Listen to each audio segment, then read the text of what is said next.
Hello વિદ્યાર્થી મિત્રો, ધોરણ 11 અર્થશાસ્ત્ર આજનો આપણો ટોપિક છે જેને આપણે સરેરાશ અસ્થિર ખર્ચનો આજે આપણે અભ્યાસ કરવાનો છે. સરેરાશ એટલે એવરેજ, એટલે અસ્થિર એટલે વેરિયેબલ વી, અને ખર્ચ એટલે કોસ્ટ એટલે સી. એવરેજ વેરિયેબલ કોસ્ટ એટલે કે સરેરાશ અસ્થિર ખર્ચ. સરેરાશ અસ્થિર ખર્ચ વિશે આપણે જોઈએ તો એના પહેલાં આપણે ટીવીસીને ટોટલ વેરિયેબલ કોસ્ટ, જેને કુલ અસ્થિર ખર્ચ તરીકે ઓળખવામાં આવે છે, અહીંયા મેં લખ્યું છે કુલ અસ્થિર ખર્ચ. કુલ અસ્થિર ખર્ચને ટીવીસી કહે છે ટોટલ વેરિયેબલ કોસ્ટ. તો કે પેઢીના કુલ અસ્થિર ખર્ચને ઉત્પાદનના એકમો વડે ભાગવાથી સરેરાશ અસ્થિર ખર્ચ પ્રાપ્ત થાય છે. એટલે આ જે છે સરેરાશ અસ્થિર ખર્ચ એટલે કે પેઢીના કુલ અસ્થિર ખર્ચને ઉત્પાદનના પ્રમાણ વડે ભાગવાથી સરેરાશ અસ્થિર ખર્ચ પ્રાપ્ત થાય છે. મિત્રો, આ સરેરાશ અસ્થિર ખર્ચને જે છે એ આપણે સરેરાશ અસ્થિર ખર્ચ કે એકમ દીઠ અસ્થિર ખર્ચ તરીકે પણ મિત્રો ઓળખ્યા છે. સરેરાશ અસ્થિર ખર્ચનું અહીંયા એક સૂત્ર આપેલું છે કે સરેરાશ અસ્થિર ખર્ચ બરાબર કુલ અસ્થિર ખર્ચ ભાગ્યા કુલ ઉત્પાદનના એકમો. એટલે આને એવું કહી શકીએ ટૂંકમાં કે એવીસી બરાબર ટીવીસી ભાગ્યા ટીપી, અને અહીંયા આપણે એટલે લખાય એવીસી બરાબર ટીવીસી ભાગ્યા ટીપી. આ જે છે એ આ સરેરાશ અસ્થિર ખર્ચનું આ સૂત્ર થયું, જે મેં લખ્યું એ જે અહીંયા લખ્યું છે કે સરેરાશ અસ્થિર ખર્ચ બરાબર કુલ અસ્થિર ખર્ચ ભાગ્યા કુલ ઉત્પાદનના એકમ. હવે આપણે આ પેઢીનું સરેરાશ અસ્થિર ખર્ચ શોધીએ તો અહીંયા એક એક્ઝામ્પલ આપેલું છે કે એક પેઢી છે, ધારો કે એક્સ વસ્તુના 10 એકમોનું ઉત્પાદન કરે છે. એટલે કે ધારો કે એક્સ વસ્તુના 10 એકમોનું કુલ અસ્થિર ખર્ચ 200 રૂપિયા છે. બરાબર? એટલે અહીંયા મિત્રો શું થયું કે 10 એકમો છે અને આ 200 રૂપિયા ખર્ચ છે. બરાબર? તો અહીંયા આપણે જોઈએ કે કુલ અસ્થિર ખર્ચ અહીંયા સૂત્રમાં છે કુલ અસ્થિર ખર્ચ, તો કે કુલ અસ્થિર ખર્ચ 200 રૂપિયા છે. એટલે આ 200 રૂપિયા મૂક્યો અને 10 એકમો, આ 10 એકમો 200 ભાગ્યા 10 બરાબર 20 રૂપિયા જે છે. એટલે કે 20 રૂપિયાને આપણે સરેરાશ અસ્થિર ખર્ચ તરીકે ઓળખીએ છીએ, અથવા તો એકમ દીઠ અસ્થિર ખર્ચ તરીકે પણ ઓળખીએ છીએ. મિત્રો,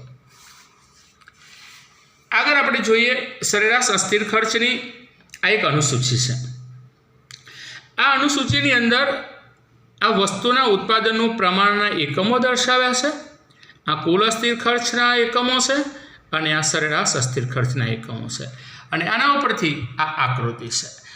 બરાબર છે? જોઈએ આપણે એક એકમનું કુલ અસ્થિર ખર્ચ 10 રૂપિયા છે, એટલે 10 ભાગ્યા 1 કરીએ તો 10 રૂપિયા આવે.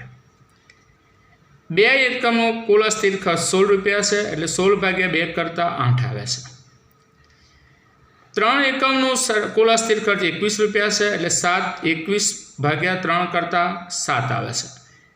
4 એકમનું કુલ અસ્થિર ખર્ચ 36 રૂપિયા છે, 36 ભાગ્યા 4 કરતાં 9 આવે છે. 5 એકમનું 60 રૂપિયા કુલ અસ્થિર ખર્ચ છે, ભાગ્યા 5 કરતાં 12 પંચા 60, 12 રૂપિયા આવે છે સરેરાશ અસ્થિર ખર્ચ. અને 6 એકમનું 96 રૂપિયા છે, 96 ભાગ્યા 6 બરાબર 16 રૂપિયા આવે છે. મિત્રો, આ અનુસૂચિમાં શું જોવા મળે છે? અનુસૂચિમાં એક વસ્તુ બતાવે છે કે ઉત્પાદનના એકમોનું પ્રમાણ 1, 2, 3, 4, 5, 6 વધતું જાય છે. કુલ અસ્થિર ખર્ચ 10, 16, 21 એવી રીતે 60, 96. એટલે ઉત્પાદન વધે છે, અસ્થિર ખર્ચ પણ વધે છે. આ વધે એટલે આ વધે, પણ આ એનાથી કંઈક જુદું છે. અહીંયા તમે જુઓ, શરૂઆતમાં 10 છે, 8 છે, 7 છે. બરાબર છે? એટલે આટલે સુધી ઘટે છે.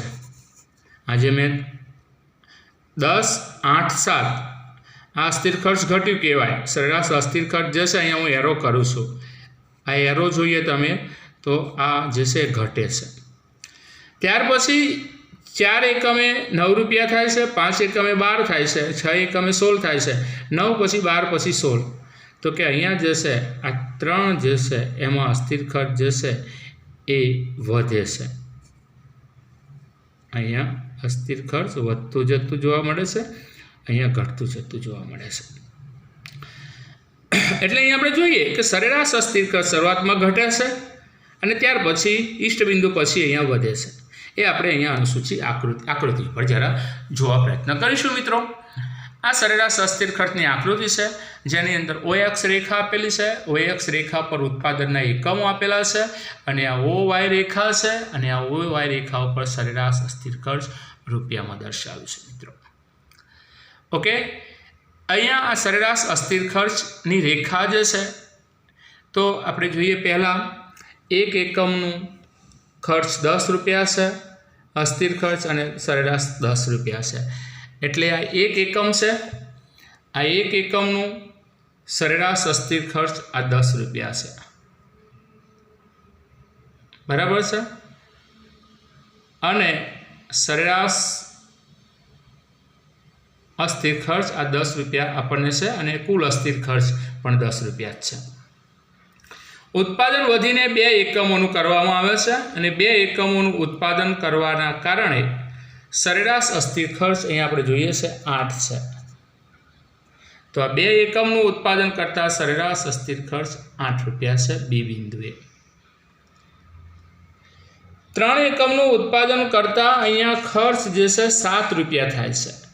એટલે 3 એકમનું આ ઉત્પાદન કરીએ છીએ, 3 એકમનું ઉત્પાદન કરતા આ 7 રૂપિયા થાય છે. આ 7 રૂપિયા સી બિંદુ છે મિત્રો. અહીંયા જોઈએ છે આપણે 1, 2, 3 એ ઉત્પાદનના એકમો 1, 2, 3 એમ ઉત્પાદન વધે છે એમ ખર્ચ જે છે એ 10 એ એ બિંદુ, 8 એ બી બિંદુ અને 7 એ સી બિંદુ. એટલે એ બિંદુથી સી બિંદુ સુધી આપણે જઈએ છીએ. એ બિંદુથી સી બિંદુ તરફ જોઈએ છે તો સરેરાશ અસ્થિર ખર્ચ જે છે એ આપણને ઘટતો જતો જોવા મળે છે કે 10, 7, 10 પછી 8 અને આ 7 થાય છે. આ સી બિંદુ છે, ઈષ્ટ બિંદુ છે. આ બિંદુ પછી અહીંયા પરિવર્તન આવે છે.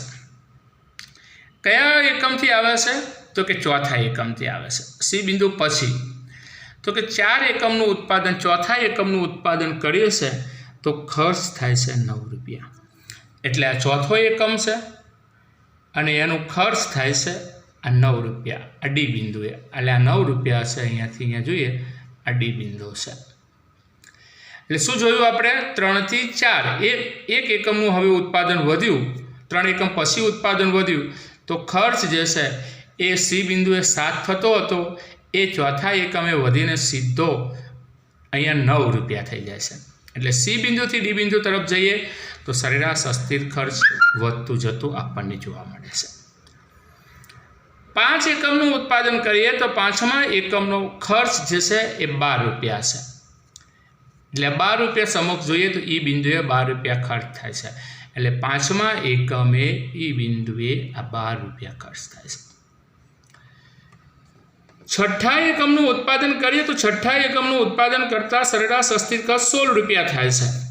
તો આ 6ઠ્ઠા એકમનું ઉત્પાદન કરીએ છીએ, 6ઠ્ઠા એકમનું ઉત્પાદન કરતા સરેરાશ અસ્થિર ખર્ચ આ 16 રૂપિયા છે. એ આ એફ બિંદુ છે. એટલે ઈ બિંદુથી સરેરાશ અસ્થિર ખર્ચ વધીને એફ બિંદુ થાય છે. એટલે આ આકૃતિની અંદર આપણને 2 વસ્તુ દેખાય છે. શું દેખાય છે મિત્રો? તો કે સરેરાશ અસ્થિર ખર્ચ જે છે એ શરૂઆતમાં એ બી સી એમ અહીંયા સરેરાશ અસ્થિર ખર્ચ આપણને એ બિંદુથી સી બિંદુ સુધી ઘટતું દેખાય છે અથવા તો ઘટતું આપણને જોવા મળે છે. ત્યાર પછી જેમ આપણે ચોથા એકમનું ઉત્પાદન કરીએ છીએ, ચોથો, પાંચમો, છઠ્ઠો, તો ઉત્પાદન સીથી વધીને ડી, ઈ, એફ થાય છે. એટલે સી બિંદુ પછી ડી બિંદુ, ઈ બિંદુ, એફ બિંદુ, તો કે સરેરાશ અસ્થિર ખર્ચ વધે છે. આનો મતલબ શું થયો મિત્રો? તો કે આનો મતલબ એવો થયો કહેવાય કે સરેરાશ અસ્થિર ખર્ચની રેખા શરૂઆતમાં ઉપરથી નીચે તરફ આવે છે જો આ ઉપરથી આ નીચે તરફ આવે છે અને ત્યાર પછી ઉત્પાદન લાંબા ગાળે વધવાના કારણે સરેરાશ અસ્થિર ખર્ચની રેખા નીચેથી ઉપર તરફ જાય છે.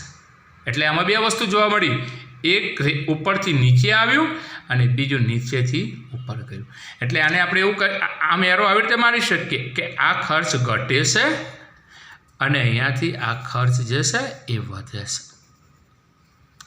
એટલે શરૂઆતમાં સરેરાશ અસ્થિર ખર્ચ અહીંયાથી આ ઘટતું જોવા મળે છે અને લાંબા ગાળે આ વધતું જોવા મળે છે. એટલે સરેરાશ ખર્ચની રેખા જે છે એ અર્થશાસ્ત્રીઓ એવું કહે છે કે યુ આકારની હોઈ શકે છે અથવા તો હોકી આકારની હોઈ શકે છે. આવી રીતે આ દાખલા તરીકે આ હોકી આકાર જેવું જ છે. એટલે પ્રશ્ન આવો પૂછાય કે સરેરાશ ખર્ચની રેખા કેવા આકારની હોય છે? હોકી આકાર હોય તો હોકી આકારની. તમારે એનો જવાબ લખવાનો રહેશે.